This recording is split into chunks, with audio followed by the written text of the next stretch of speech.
Entrevista Venevisión. Líder en opinión. Por tu canal independiente, Venevisión.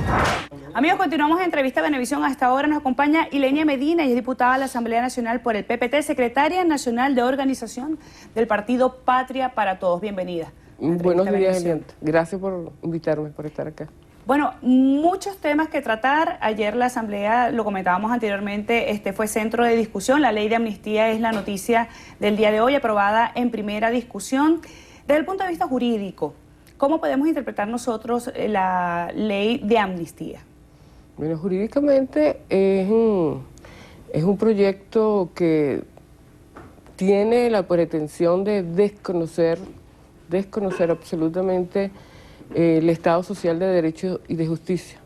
Lo disuelve absolutamente, porque es importante que el país sepa que la amnistía no es un derecho, la amnistía es un acto de gracia.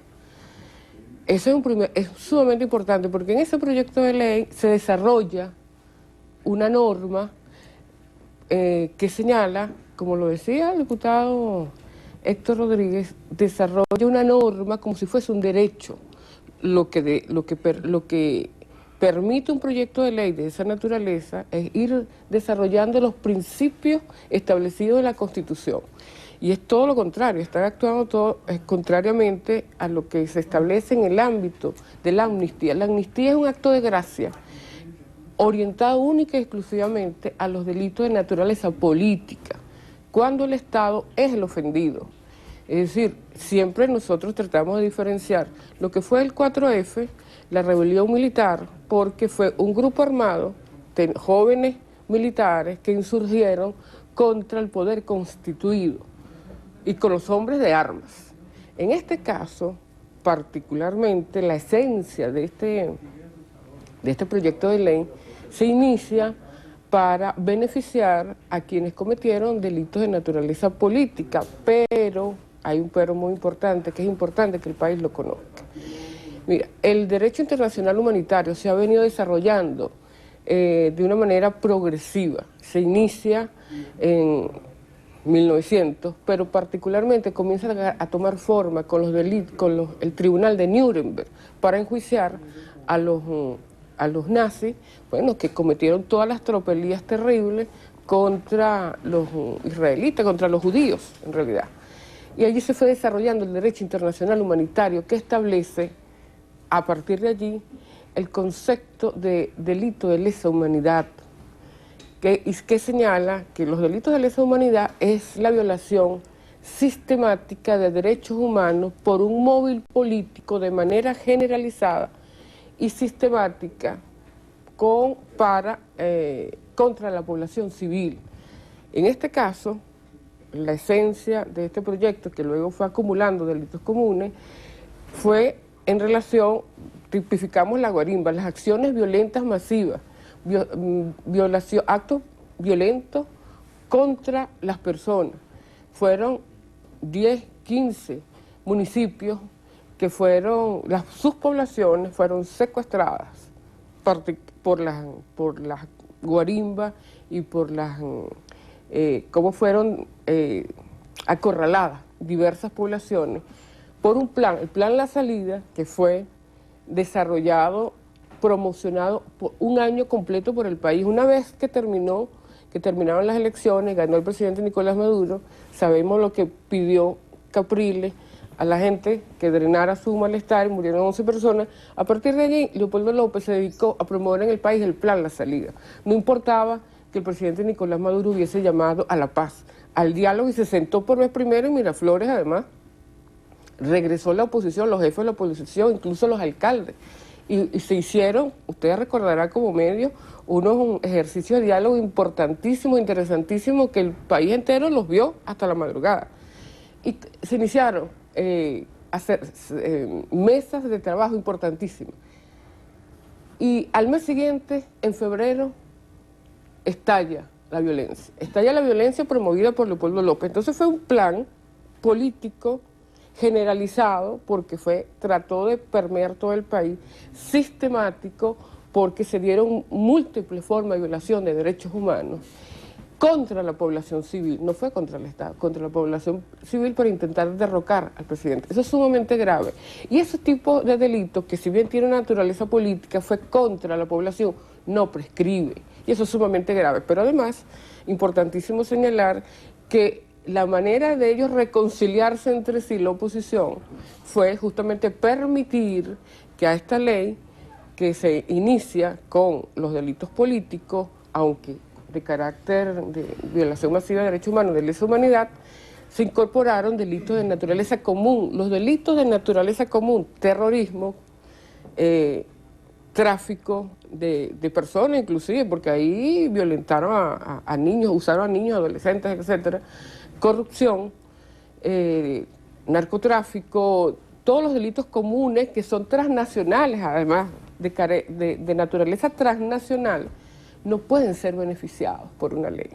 Y eso es sumamente grave porque, por eso estamos señalando que siendo un acto de gracia que el Estado da, en este caso la Asamblea, no puede desarrollar una ley, no puede desarrollar una norma. A partir de aquí, a partir de ese momento que se promulgue esta ley, pues toda persona que cometa un delito, y basta que diga yo soy militante de la oposición, por lo tanto me amparo en esta ley. Ahora, se diputada, desarrolla un supuesto derecho que no existe. Diputada, hemos visto a representantes, por ejemplo, a Lilian Tintori, y hemos visto a algunos representantes de la oposición salir fuera del país para solicitar respeto a los derechos humanos de personas como Leopoldo López, Manuel Rosales, y el resto de los presos políticos, porque consideran que aquí en el país no existe un sistema de justicia que los pueda amparar, y es la razón por la cual están planteando la ley de amnistía. Ellos aseguran que ellos están presos por pensar diferente, y que el Tribunal Supremo de Justicia no ha tomado ninguna decisión a favor de las personas que piensan distinto al régimen. Mira, el pensar distinto es un cliché que hay que señalarlo. Ellos pertenecen, la derecha, esa derecha, no la oposición en general, esa derecha el hecho de pensar distinto no implica, como yo pienso distinto, yo ahorita te agredo. No puede ser. Pero además, culturalmente, quienes piensan distinto son los que hemos tratado de neutralizar la cultura de la dominación, la cultura hegemónica de los estados centrales, de los países hegemónicos.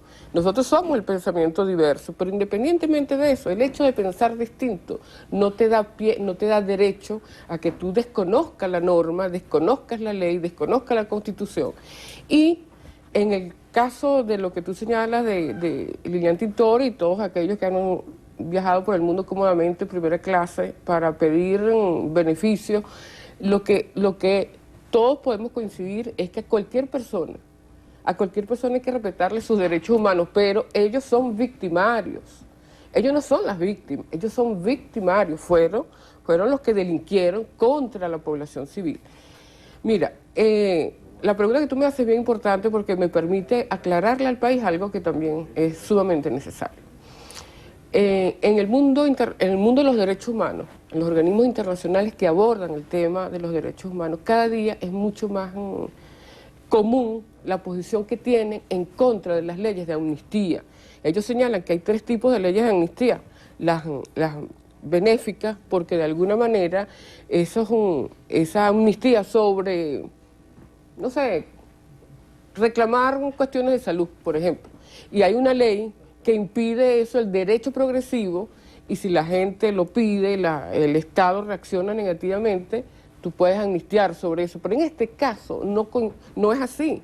Este caso lesiona a las víctimas. Hay otro tipo de amnistías que son las lesivas, como este caso, y las excepcionales. En ninguna de esas 3 tipologías cabe este proyecto de ley. Mira, ni siquiera los proyectos de amnistía que se dieron a sí mismos las dictaduras del Cono Sur son tan aberrantes como esta. Un elemento, aquellas reconocían a las víctimas, reconocían que tenían que ser enjuiciados para beneficiarse, pero además los archivos no los destruían. El artículo 40 de este proyecto de ley, yo te pido que por favor lo examine.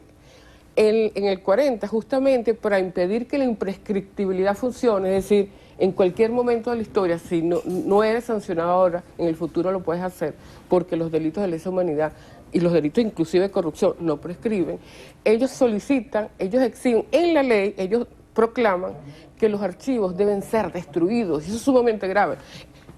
Rapidito, Naciones Unidas le acaba de exigir a España que derogue la ley de amnistía que tiene España de 1977 y que abra los archivos. Estos pretenden quemar las pruebas de los delitos que han cometido. Eso es sumamente grave. Se nos acabó el tiempo. En 2 palabras, si se aprueba la ley. Mira, si se aprueba la ley, las víctimas tienen todo el derecho de recurrir a los organismos internacionales y el Estado entraría en responsabilidad penal internacional y luego obligaría al Ejecutivo Nacional, que es el que tiene esa responsabilidad internacional, de derogarla. En el supuesto que aquí se aprobara y el TCJ no dijese nadie, el Ejecutivo no actuara como le corresponde, las víctimas pueden ir a Naciones Unidas, inclusive a la Corte Penal Internacional. No hay salida para ellos. Agradecida por su visita. Entrevista a Venevisión. Ilenia Medina, diputada de la Asamblea Nacional por el PPT. Néstor, regresamos contigo.